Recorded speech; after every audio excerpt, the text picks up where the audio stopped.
Avec sa licence en sciences politiques, option affaires africaines et internationales, c'est une véritable activiste des droits de l'homme et une militante contre les inégalités sociales. Passionnée par les nouvelles technologies de l'information et de la communication, elle souhaite plus tard aider les États politiques dans leur politique et leur stratégie de communication. Elle est âgée de 21 ans et nous recevons maintenant ici Seydat, sous vos ovations s'il vous plaît. Honorables membres du jury, mesdames et messieurs, bonsoir. Me demandez-vous ce qu'il faut pour une Afrique pillée pendant 400 ans? Une Afrique vidée de son sang, vidée de sa ressource humaine, dépossédée de ses valeurs et de sa culture?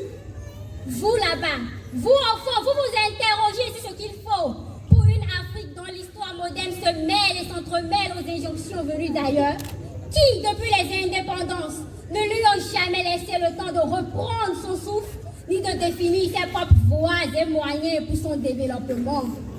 Quoi pour une Afrique qui vacille sur les béquilles de la mondialisation et d'une perte d'identité? Un continent qui tangue et chavire sur la Méditerranée en quête d'espoir et du mieux-être. Chers amis, que faut-il pour une Afrique qui dérape en zigzag de la géopolitique à dentelle d'ouragan, celle qui se mire dans le miroir illusoire de la mondialisation, celle qui est encore liée au cordon ombilical de la France-Afrique?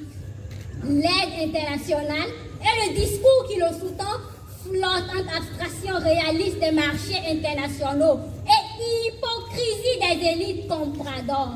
Honorables membres du jury, mesdames et messieurs, cette question vient à point nommé. Elle ne s'adresse pas seulement à moi, mais à vous, à nous tous. Il est temps qu'en termes de développement, le débat soit porté sur le terrain qu'il n'aurait jamais dû quitter.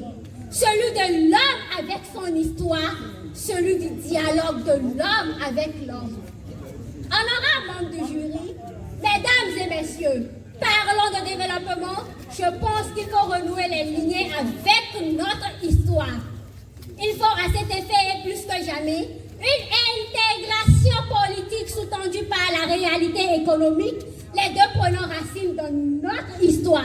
Ce n'est qu'enraciné dans son histoire et dans sa culture que l'Africain peut se réinventer une patrie qui le libère des frontières nationales, impliquant une fédération entre micro-États africains qui mettra fin, bien sûr, au blocage identitaire, aux conflits nationaux et aux divergences culturelles. C'est cet enracinement dans les entrailles communautaires qui crée les grandes civilisations et génère les extraordinaires progrès. La civilisation égyptienne, celle mondaine et les anciens royaumes d'Afrique de l'Ouest, dont nous sommes fiers des prouesses, notamment dans l'agriculture, l'architecture, la science et la technologie, avant la colonisation, ils sont arrivés car ils avaient leur manière de penser le développement, une manière africaine, tenant compte des intérêts du groupe. La Chine, le Japon, la Corée du Nord et même la Turquie qui nous étonnent aujourd'hui, par leur progrès fulgurant, ils sont parvenus parce qu'ils sont restés eux-mêmes accrochés à leur histoire.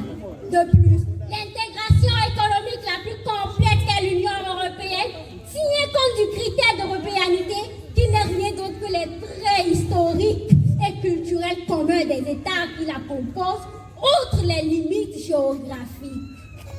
Honorables membres du jury, mesdames et messieurs, le projet de fédération entre micro-États africains devra prendre en compte les valeurs africaines. La charte de Mondé, mise en place en 1236 par Soundiata Keïta, basée sur les principes d'ouverture, de tolérance, de respect de l'autre, d'hospitalité et de la sacralité de la vie humaine, a malgré l'esclavage, le colonialisme et le néocolonialisme maintenu les Africains debout et continue de maintenir l'Afrique debout.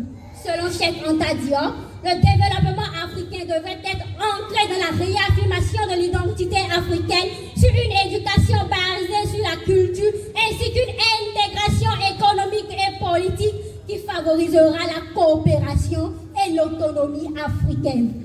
Vous conviendrez avec moi qu'aucune initiative de développement ne peut se faire dans la meilleure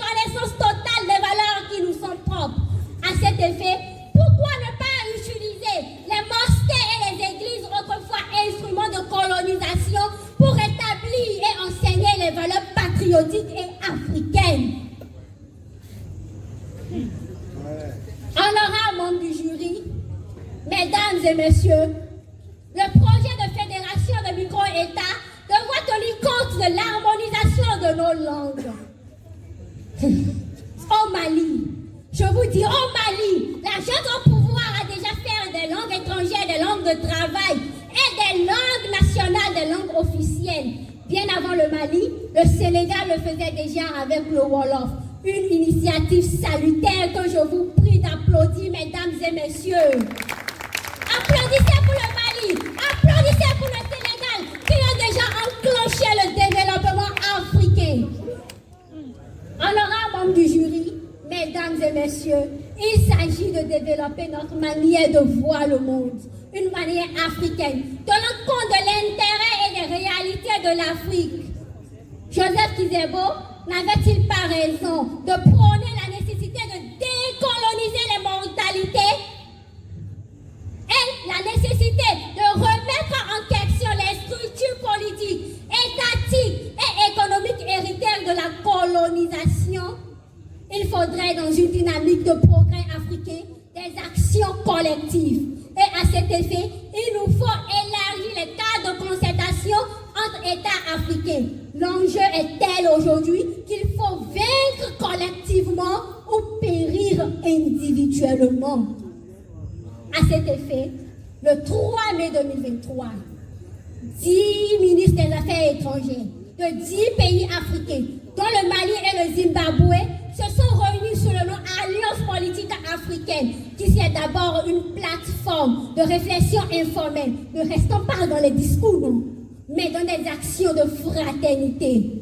Pendant que d'autres chefs d'État et ministres des Affaires étrangères africains ont assisté aux festivités du couronnement du nouveau roi en Grande-Bretagne, nos 10 ministres africains ont parlé à Lomé de coopération internationale renforcée, de la place de l'Afrique dans la diplomatie mondiale, de l'industrialisation africaine et de la réaffirmation de l'identité africaine. Vous penserez que c'est de la rébellion. Non, ce n'est pas de la rébellion. C'est juste une réponse aux organisations africaines, sous-régionales et continentales qui ne répondent plus pour nos intérêts et qui sont inadéquates à nos réalités. La vision est de faire des micro-États africains aux réalités différentes un bloc solide et commun, puis de rétablir l'identité africaine dans un monde globalisé. Honorables membres du jury, mesdames et messieurs, l'Afrique est le berceau de l'humanité et son futur, c'est d'être la mère de l'humanité. Et nous nous battrons pour ceci. Oui, nous nous battrons pour ceci. Nous allons nous battre contre la mondialisation et le néocolonialisme hypocrite. Nous nous battrons pour notre identité, nos cultures et nos valeurs contre l'invasion destructive. Nous allons nous battre s'il le faut contre nos frères libres, nos frères corrompus. Et nous n'abandonnerons jamais jusqu'à ce que l'Afrique, tel un phénix, renaisse de ses cendres. Je vous remercie.